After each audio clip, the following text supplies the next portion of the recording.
Because my younger sister is pregnant and requires my house more than I do, my conceited mother insisted that I give it to her. My sister, who is 27 years old, has been my mother's golden child, but not my father's, for as long as I can remember. I am a 30-year-old man. My mother strayed with an old high school boyfriend and has always been egotistical, controlling, and manipulative, which is why my parents split when I was a teenager. Regretfully, my sister was a little version of herself. Additionally, whenever our mother even snapped her fingers, it looked as though she had complete control over me. She would yell at them and treat me like a dog. It was humiliating. Additionally, my sister consistently supported her. After our parents divorced, it should come as no surprise that I moved in with my dad full-time while my sister remained with my mother. They were quite similar to each other, and they essentially stopped talking to my father unless it was about money. My father was very business-oriented and began training me how to do his area of work as soon as I was 15, even though I am more like him. After working for my father for 11 years, I became a partner in his business since I was getting very good at it. Everything was fantastic. However, tragedy struck around 8 months ago. After contracting C-19 at the age of 59, my father, who had smoked heavily for a large portion of his life, had developed some immunological impairment. After we had a socially remote funeral for my father via video conference, I had my first encounter with my mother and sister in years. At his own choice, my father was cremated and laid to rest at a nearby cemetery. Thus, there was neither a body nor a coffin. My mother was unconcerned the entire time, while my sister appeared to be grieving. But to be honest, I was not shocked. She threatened to sue my father after screaming that he owed her more money the last time she visited him, and he laughed at her. He had only made alimony and child support payments for as long as required by law. Additionally, he contributed $30,000 to my sister's education fund. However, a judge's decision 9 years after the divorce meant that he was no longer legally obligated to provide my mother money. She is also far from broke. She owns the entire old family home we shared, works at the same job she has had for almost 30 years, and even frequently rents out 2 of the rooms to Airbnb. Her financial situation is by no means dire. My dad's will was read at some point following the funeral. Evidently, he reasoned that something else would eventually kill him if his heavy smoking didn't. In a pre-recorded video, he even made a joke about it. He essentially bequeathed everything to me. All of his possessions and the majority of his earnings from his house and business. He left my sister roughly $10,000 in cash as well as a 2015 Nissan Altima. Only $1,000 and a few other things that my mother had been claiming were hers since the divorce were given to her.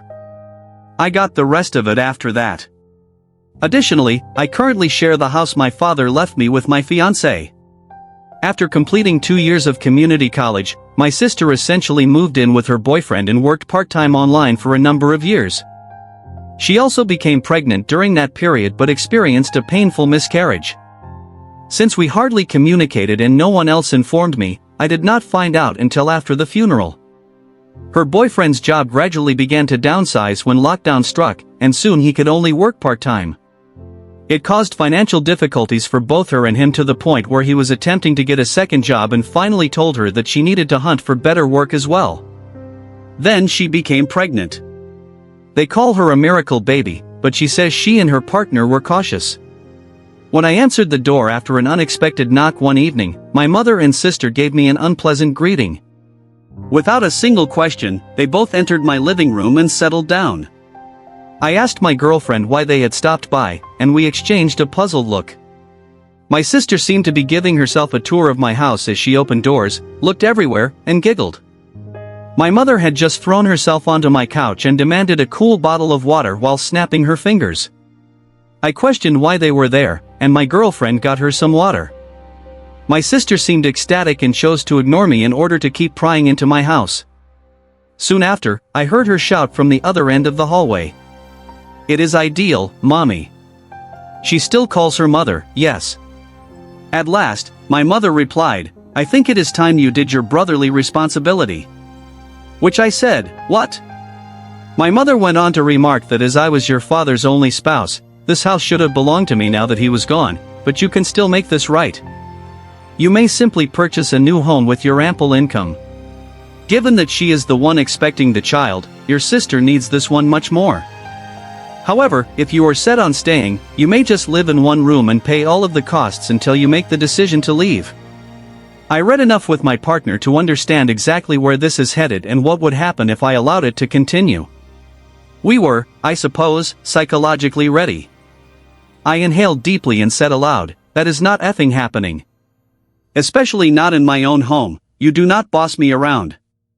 Indeed, I earn a lot of money, but like my father, I plan to store it for a time when I truly need it. You do not give a damn. My mother began yelling stop and whipping her fingers at me as she used to. Your mommy is me.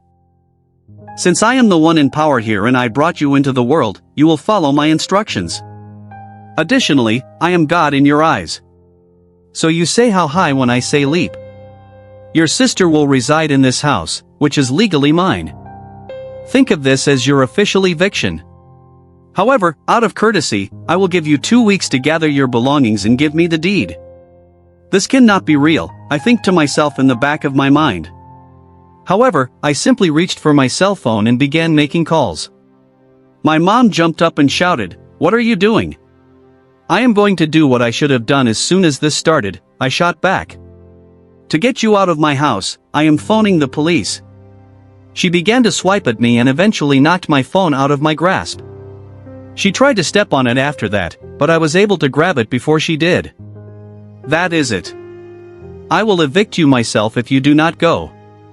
I gave my mother a backhand slap twice as hard as she had given me a face smack. I knocked her back down onto the couch because of this. She cried, "How could you?" as she held her hand over her face, which was reddening and covered in makeup, in complete amazement. I resumed ringing my phone and threatened to have the police come and take her away by force if she would not go. With her arms extended, my sister rushed between us and yelled at me to be a nice big brother and do the right thing for once. "Oh my goodness, I am a rotten sibling," I yelled. As a teenager, I was the one who had to work for a living, as far as I could tell. You used to steal my hard-earned money to go shopping after using up all of your allowance, and I was forced to do all the housework while you spent the entire day sitting on your butt playing video games or chatting with your buddies. You are a robber and a total leech. I owe you nothing. Now, before I choose to call this final number, you two leave. My sister began to cry uncontrollably and begged her mother to stop him. Then, with a death glare in her eyes, my mother started to embrace her and kiss her cheeks. Then, as if she had gained intelligence, she explained, "If you do contact the police, I can just tell them that you hit me, and who knows, maybe I might claim to everyone that you wanted to do a lot worse to a poor pregnant girl in need. That would not be beneficial for you, in my opinion." I responded, "Just stop," and interrupted her with a raised hand. If you had not noticed, my girlfriend over there has been recording on her phone the entire time, so we have video proof that you attacked me first and told the cops that you would lie. That would not be good for your small Airbnb or your reputation at work, in my opinion. My mother would have blown me up like a tactical nuke if appearances could kill, but she rapidly lost her temper and began pulling my sobbing sister away by the arm. Somehow, my sister was behaving like a total toddler and managed to escape her mother's control to sit on my porch step and throw a fit. "Do you realize now that this is the outcome of the spoilt manner you raised her?" I asked my mother after giving her a glance. After she gave me a fierce look, I watched as my mother attempted to pull my sister down the stairs of my porch. However, she clung to the porch railing and again said, "You promised me." I cackled and yelled at them both to never return from the door. After giving me the finger, my mother resumed her attempts to yank my sister from the porch. After a few minutes, she successfully persuaded my sister to get up and accompany her by claiming that I am a callous, terrible person who will burn in hell for this. There is also a specific place in hell for liars and narcissists who try to manipulate people to get their way, I added, laughing further. I just put out my smartphone with a recording and said, "The clock is ticking, Mom, get off my property," as my mother clenched her fists and started to say something else. After walking my sister to the car and giving me a final nasty glance, my mother drove away. I believe that was the end of it, but my mother was never one to let things go. After a few days, I began receiving internet messages from friends and family. Many of them were upset with me, while others were merely curious about what was happening. My mother and sister both blocked me on Facebook, so when I tried to check, I could not read anything they were saying. They left their profiles open, though, so my girlfriend could still see everything. After taking screenshots of everything, we printed off a portion of it. Posts on both of their accounts described me as a ruthless, selfish guy who paid off the lawyer who handled Dad's estate to take the house that was supposed to be my sister's legacy out of her hands. Which they both know to be a total and utter falsehood. I contacted and delivered copies of all the Facebook screenshots and the video my girlfriend had taken on the day my mother demanded my house to my lawyer, who was also my father's lawyer and a reliable family friend. He sent them a letter that I instructed him to write by express mail, which they had to sign for, so I knew they had it. He wanted to just write a formal stop and desist, but I wanted to go farther than that. The same day the letter arrived, my mother called me in a fit of rage.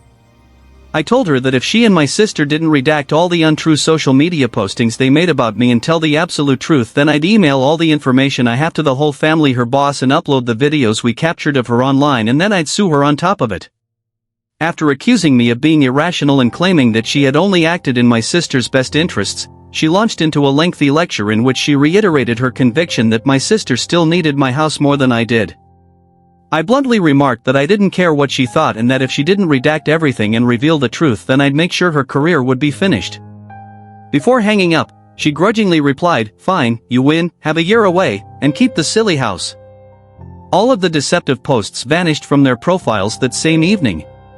The house was rightfully mine according to my father's will, and my mother knew that before my father even died, so she had no right to try to claim it. I was unblocked, and she offered me and everyone else a half-hearted apology, saying she jumped the gun with everything she said and that she believed my sister needed my house more than I did because she was broken and pregnant. My sister also expressed regret, but she essentially repeated our mother's words, saying she only followed her advice. She then blamed her actions on our mother's pregnancy hormones. For a while, responses flooded my mother's and sister's profiles, with many people incensed at them for attempting to seize my house. People who had previously believed her sent me a lot of texts apologizing and expressing their regret, but all it really accomplished was to highlight who was initially more on her side because they were all so willing to believe her bullshit. In any case, the majority of them were from her side of the family, and nobody on my father's side openly believed her. In order to save money, my sister and her boyfriend moved in with our mother.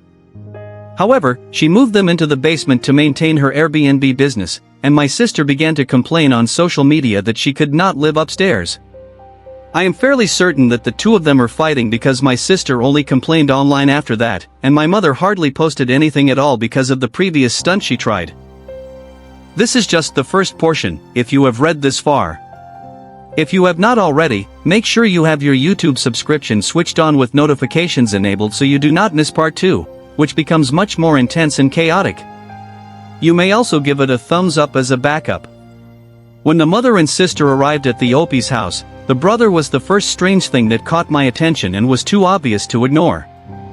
The only explanation I can think of for this situation is that the mother simply told the sister, "It is a done deal, you are getting this house," and the sister, for whatever reason, took that to be true.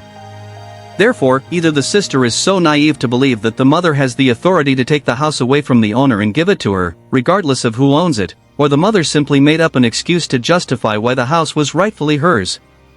The mother's plan was pretty bad. She essentially said, "It is time to do your brotherly duty," and assumed that he was simply going to fork over the house, which is a generational heirloom that the father spent nearly his entire life building in order to have this house to pass on to his son. I can certainly see why the situation where the son, the Opie, receives everything else and the daughter only receives the car might irritate some people. That might be annoying. Although I could absolutely understand it, the reality of who receives what remains unchanged. As they seem to be attempting to do here, they were unable to outlogic that issue. Throughout fact, this motif appears frequently throughout section 2. You may see some of that thinking in part 2 as well, albeit it is quite lengthy. I suspect that the Opie's girlfriend may not have been filming at all because she was documenting the entire incident in which they hit each other. Playing along improv style, she simply yes-and'd the scenario, saying things like, "Yeah, it was filming the whole time." The Opie and his girlfriend were confused, not in some crazy defensive mode, when the mother and sister arrived. Finally, the mother's explicit declaration that I am God was by far the most bizarre aspect of the whole situation. In other words, you say how high when I suggest to leap. I am the rightful owner of this house. That is strange, to call yourself God during a dispute, attempting to persuade someone to give you what you believe you are entitled to for some reason, because you were this person's last spouse, despite your divorce being 9 years ago. This is a major story, nonetheless. If you were a Night Diaries Hub or not, tell me what you would do and why. Remember to subscribe to the YouTube channel and enable notifications as well. Follow the podcast on all of the main podcast platforms if you enjoy listening to them. In any case, I really appreciate you all watching. Next time, we will see you.